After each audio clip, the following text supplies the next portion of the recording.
Hello again, everybody. I'm Chris Mooneyham, and welcome to the TCA All Sports Report. As always, brought to you by Fox 5 Atlanta, 680 The Fan, and of course, the Touchdown Club of Atlanta.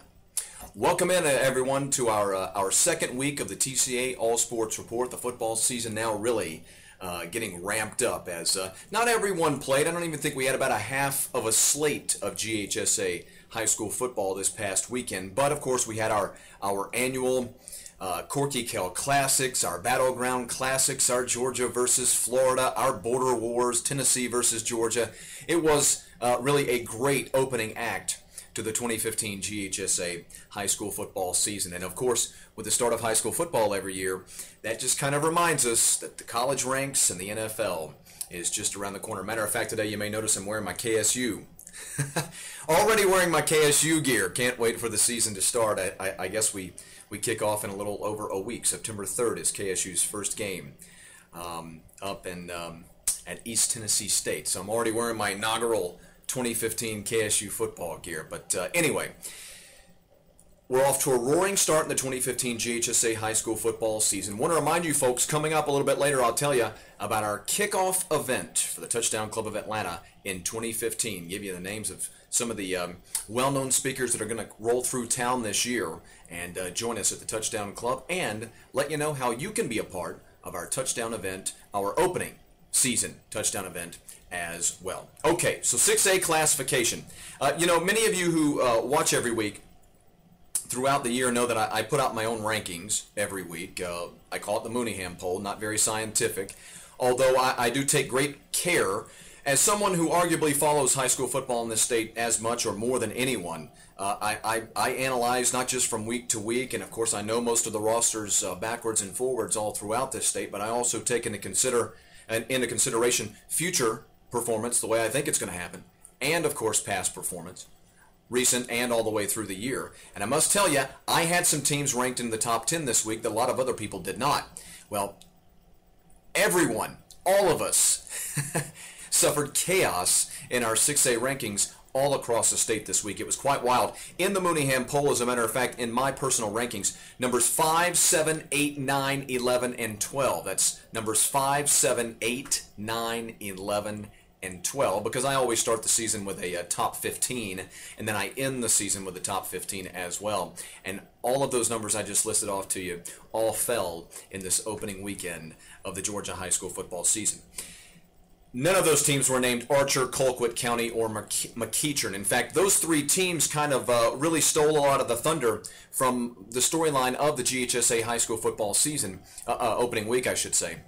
All three of those teams, I tweeted this out during the McEachern-Tucker game, the nightcap of the Corky Kell Classic, all three of those teams really served notice to the rest of the state in the 6A classification that they are, without question, that trio, that triumvirate, if you will, the favorites to win the state championship in the 6A classification. Archer absolutely routs North Paulding 49-21. Jemias Williams, one of the top juniors in America, goes absolutely nuts rushing the football.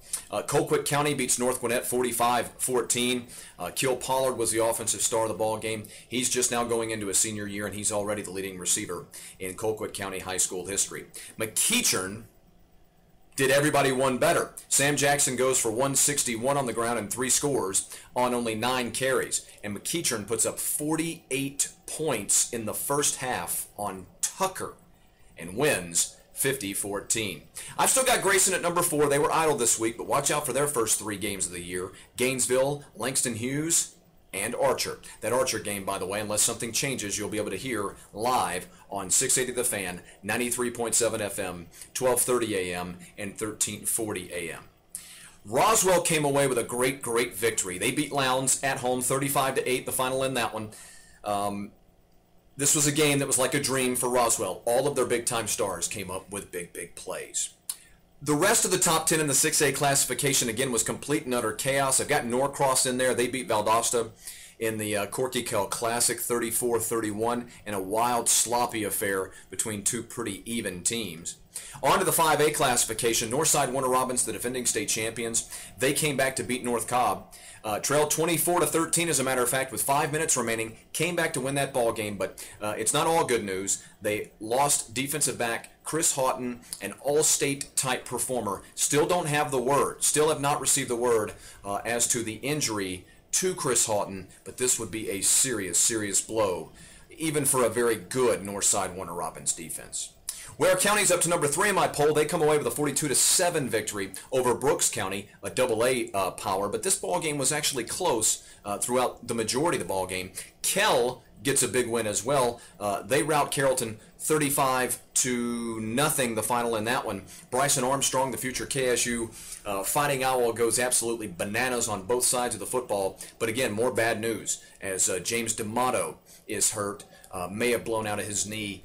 That injury for Kell, kind of like the loss of Houghton for Northside Warner Robins. Stockbridge wins. Their defense is perhaps the best in all of 5A football. Lanier comes away with a victory. Columbus beats Carver of Atlanta.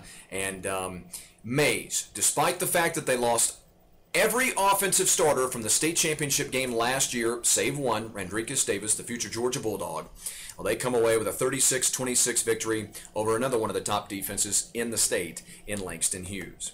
4A classification and the 3A classification really quite quiet. Buford wins, extends their winning streak to 41. Again, the third longest in state history. They beat Eastern Christian Academy 27-20. This ball game was close throughout. Sandy Creek gets a win over Creekview 41-0. The final in that one. The first family of South Carolina football just added its next chapter. Bryant Walker is the new quarterback at Sandy Creek. He goes 12 for 16 for 135 yards passing. And yes, that is Chip Walker's son. Pretty much everybody else in the top 10 in the 4A classification was idle. I put Burke County into the top 5 via their 20-7 win over Statesboro. 3A classification, even more quiet than 4A. Cedar Grove comes away with a big victory. That's a team that I've jumped on the bandwagon for, Cedar Grove. They've got so many incredible athletes. They beat Southwest DeKalb 36-0. LeBron Morris, the star in that ball game, 170 and 2 scores on the ground. Jefferson's 1-0 after a 19-7 victory over Rabun County. Sophomore running back Colby Wood explodes for 264 yards and 3 scores. On to the 2A classification now. Not very quiet, but not many surprises. The story of the 2A opening weekend was, without question, of course, as many of you probably already know, GAC and Benedictine. In the opening week, they played maybe the greatest game of the 2015 season. This is a ball game that was back and forth throughout. GAC scores with no time left in the ball game, then converts the 2-point conversion to force overtime. Both teams score touchdowns in the first overtime, and both teams miss extra points. Can you believe that?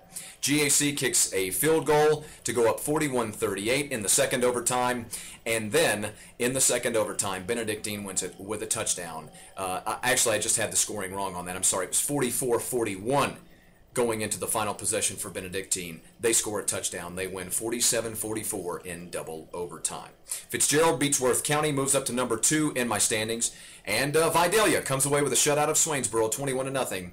Shutout without all-state linebacker Nate McBride. On to 1A now, a very impressive win for Mount Perrin Christian, the defending state champions, who a lot of people think are going to be down this year. I don't think there's any question about that. They will be down this year. I think the question is just how far down will they be, that they come away with a great victory over Irwin of North Carolina, 42-35, the final in that one. Okay, finally this week, I want to remind you that we kick off our 2015 season down at the Touchdown Club of Atlanta at the College Football Hall of Fame. Join us for the first of our back-to-back Thursday evening dinners live at the College Football Hall of Fame. Awards will be presented that will include a host of giveaways. A host of awards will be given away. The TCA Back, Lyman, and Coach of the Week awards. Fox 5 will hand out their Team of the Week award. If you stay late, you can be part of the viewing party for Mississippi State and Missouri. It's really going to be quite an affair. Actually, I think I've got that game wrong. I don't think that's the game. But either way, go to touchdownclubofatlanta.com, and you can be a part of the festivities. You can see that the tickets, there's a little link there to get the tickets. North Carolina, South Carolina. That's it. I knew I would get it. It's North Carolina, South Carolina in the Belk Kickoff Classic that's playing in that game on September 3rd. But I digress. Anyway, since 1938 to promote and advance Georgia high school football in producing the future leaders of our community. Won't you join us down at the Touchdown Club of of Atlanta in 2015. We'll have Barry Switzer at 103 West in Buckhead, where we have our usual meetings and our luncheons. We'll have Barry Switzer down there, Pat Dye, and of course we're probably working on landing some other speakers as we speak. So until next week, I'm Chris Mooneyham. Thanks for joining us, everybody, for the TCA All Sports Report.